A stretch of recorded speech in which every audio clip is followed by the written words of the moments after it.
This is Mojgan. My official name is Mojgan, but everyone knows me as Sima. That's where my brand name is coming from, DRESSEEMA.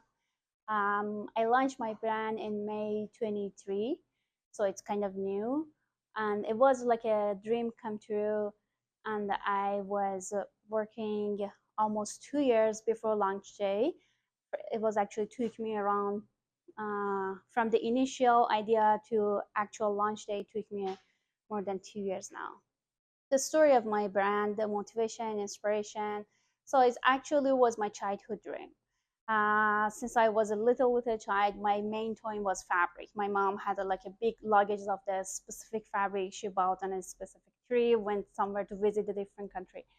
That was my main, like, starting working with the fabric.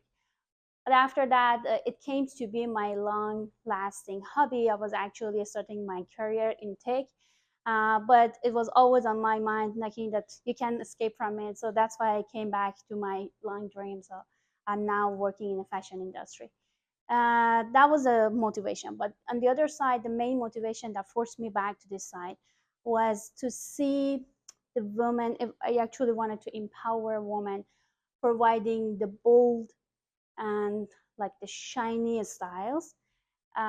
There is like my ideal word is where we can see the woman embracing vibrant color, like radiant style, for whenever they go without feeling awkward, without being discomfort. That's the goal that I have. I think for women, for everyone working in the fashion industry, it might not be very clear, but we have to recognize the fact that women are still outside the fashion world, are still feeling discomfort wearing whatever they want. They don't have all the choice. If it's coming anything rather than unexpected look, it might not be accepting. For myself, as a woman in tech, I feel it, I observe, and I experience it myself.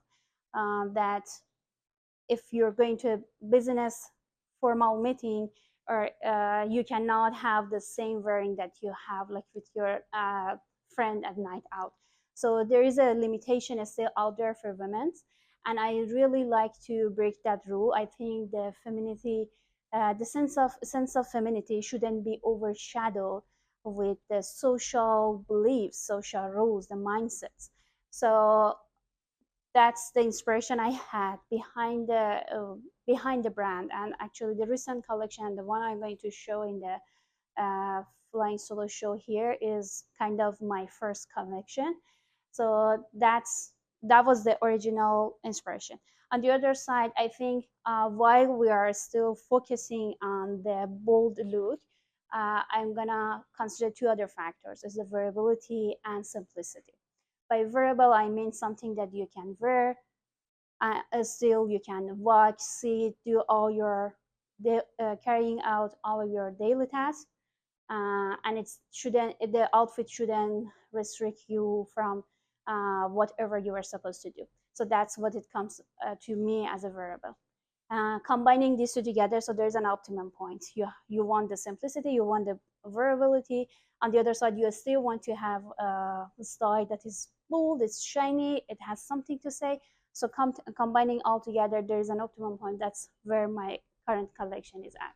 So my advice for whoever wants to be a brand owner, I think there is a different concept for whoever is a designer as a brand owner. There's a totally different story. You can be the best designer ever. You can be the number one designer in the world, but it doesn't mean that you can be a brand owner. Having a brand, running a business demands a lot more skills. You should have all of those if you want to pursue a successful business.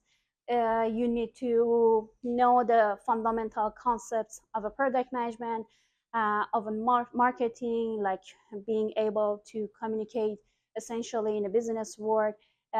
There's a tons of other skills you need to practice on.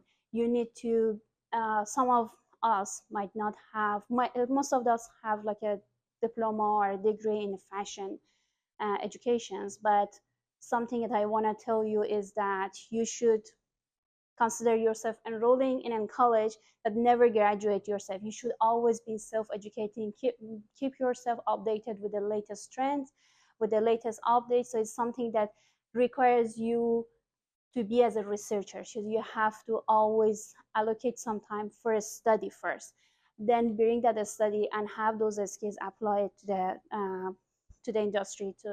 So all of this together, you can make sure that you're going to have a successful business.